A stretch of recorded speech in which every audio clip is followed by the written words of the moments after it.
आज के इस कार्यक्रम में हम ये देखेंगे कि अगर माने कभी हमें ये कर्व दे दिया गया तो क्या हम ये पहचान सकते हैं क्या कि ये कर्व कौन सी वॉल्वुलर डिजीज को दर्शा रहा है साहब। ठीक है, तो आइए समझते हैं। देखिए साहब, सीधी सीधी बात है, पहले इस कर्व को थोड़ा सा समझ लेते हैं कि यहाँ पर लेफ्ट वेंट्रिकल के प्रेशर की बातें की गई है और यहाँ पर भाई साहब लेफ्ट वेंट्रिकल के वॉल्यूम की बातें की गई है। यानी कि ये तो समझ में आ गया, प्रेशर वॉल्यूम कर्व है हमारा। ठीक है, अब एक बात समझना, इस कर्व के अंदर भाई साहब ये जो काली वाली लाइन है ना, काली वाली लाइन, ये नॉर्मल आदमी के कार्डिक साइकिल के कर्व को समझा रही है। ठीक है, और भाई साहब ये जो लाल वाली लाइन है ना साहब, लाल वाली लाइन, ये लाल वाला कर्व, ये पता है क्या बता रहा है? ये एक ऐसे मरीज की वॉल्वुलर डिजीज का कर्व है। ठीक है, कोई वॉल्वुलर डिजीज हो सकती है, वो हो सकता है ASO, ARO, MSO, MRO। अभी हमें कुछ नहीं पता, अभी हम सिर्फ इसको डिकोड कर रहे हैं और फिर समझेंगे भाई कौन सी वॉल्वुलर डिजीज है। ठीक है, चलो साहब, तो देखो पहले हम, ये तो समझ में आ गया। अब एक बात समझना, ये वाली जो लाइन होगी ना साहब, ये एंड सिस्टोलिक वॉल्यूम को बताती है, और भाई साहब ये वाली जो लाइन है ये एंड डायस्टोलिक वॉल्यूम को बताती है। और एक बात और समझेंगे कि भाई साहब अगर एंड डायस्टोलिक वॉल्यूम और एंड सिस्टोलिक वॉल्यूम के बीच की जो ये दूरी होती है ना, ये भाई साहब किसको बताती है? स्ट्रोक वॉल्यूम को समझाती है। सीधा सीधा सवाल है। ठीक है, अब आप एक बात देखेंगे साहब कि ये जो लाल वाला कर्व है, इसके अंदर क्या हुआ है कि जो स्ट्रोक वॉल्यूम है ना कम हो गई, विड्थ क्या हो गई? नैरो हो गई, यानी कि स्ट्रोक वॉल्यूम भाई साहब कम हो गई। ये तो पहली बात तो हमें इस कर्व से क्या पता लगी कि साहब स्ट्रोक वॉल्यूम क्या हो रही है, यहाँ पर स्ट्रोक वॉल्यूम क्या हो रही है? कम हो रही है। ठीक है, स्ट्रोक वॉल्यूम क्या हो रही है साहब? कम हो रही है। पहली बात हमें ये पता लग गई। ठीक है, दूसरी बात हम क्या देख रहे हैं कि जो ये एंड सिस्टोलिक वॉल्यूम है ना, एक मिनट, ये क्या है? जो अपनी एंड सिस्टोलिक वॉल्यूम है वो क्या हो गई साहब? वो इधर चली गई। ये देखो एंड सिस्टोलिक वॉल्यूम किधर चली गई? इधर चली गई। और अपन देख रहे हैं अगर इधर जा रहे हैं तो मतलब वॉल्यूम बढ़ रही है। यानी कि दूसरी बात हमें क्या पता लगी यहाँ से कि साहब यहाँ पर एंड सिस्टोलिक वॉल्यूम इंक्रीज हो रही है। ये लो साहब, दो बातें हमने इस कर्व से देख ली। ठीक है, अब भाई साहब तीसरी बात हमने क्या देखी? तीसरी बात हमने क्या देखी कि यहाँ पर जो एओर्टा का प्रेशर है ना, थोड़ा नहीं, लेफ्ट वेंट्रिकल का प्रेशर, देखो नॉर्मल आदमी में तो प्रेशर आ रहा है इतना, लेकिन इस आदमी के अंदर जिसको ये वॉल्वुलर डिजीज है, इसमें आ रहा प्रेशर इतना।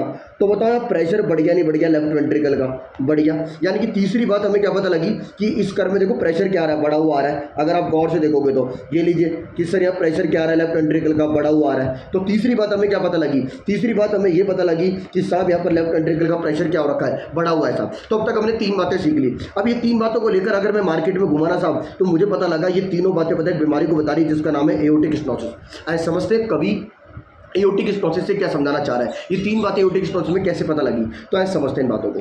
आए देखिए पहली बात समझते हैं, ये चित्र आपके सामने लेकर आया मैं आपको थोड़ा इसके और अंदर लेकर चला जाता हूँ। आपको एओर्टिक वाल्व तो दिख ही रहा होगा, ये रहा अपना एओर्टिक वाल्व। ये लीजिए, अगर भाई साहब ये सकड़ा हो गया, माने अगर एओर्टिक स्टेनोसिस हो गया, तो बताना क्या खून एओर्टा में जा पाएगा? नहीं। तो सर स्ट्रोक वॉल्यूम भाई साहब क्या हो गई? कम हो गई।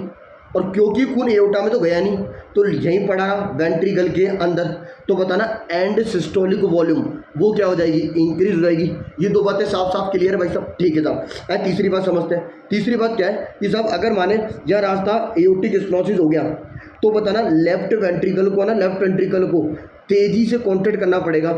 तो लेफ्ट वेंट्रिकल का प्रेशर क्या हो गया?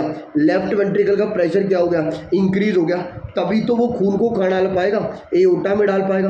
बात तो बिल्कुल सही है। तो वैसे भी तीनों बातें हमें किस कर, तो हमें ये समझ में आ गया कि जो ये कर्व था, ये कर्व कौन सी बीमारी को डिनोट कर रहा है? एओर्टिक स्टेनोसिस को डिनोट कर रहा है। ठीक है, चला इसके साथ एक कर्व और है, ये कर्व और देख लें। इस कर्व के अंदर तीन लोगों को दर्शाया गया है साहब। पहला दृश्य, ये जो लाल वाली लाइन है ना साहब, ये जो लाल वाली लाइन, एक मिनट रुकें मैं इसको लाल से मार्क करता हूँ। ये जो लाल वाली लाइन आपकी स्क्रीन पर चल रही है, ये भाई साहब एओर्टा के प्रेशर के बारे में बता रही है। और साहब जो ये नीली वाली लाइन चल रही है, ये नीली वाली लाइन, ये लेफ्ट वेंट्रिकल के प्रेशर को बता रही है। ठीक है, नीली वाली लाइन लेफ्ट वेंट्रिकल के प्रेशर को, और नीचे एक हरी कलर की लाइन है जो कि लेफ्ट एट्रिया के प्रेशर को बता रही है। लेफ्ट एट्रिया के प्रेशर को बता रही है। ठीक है साहब, अब एक बात समझना जानते हैं, यहाँ पर अगर आप थोड़ा दिमाग से देखेंगे तो भाई साहब यहाँ पे लेफ्ट वेंट्रिकल का प्रेशर है ना ज़्यादा आ रहा है।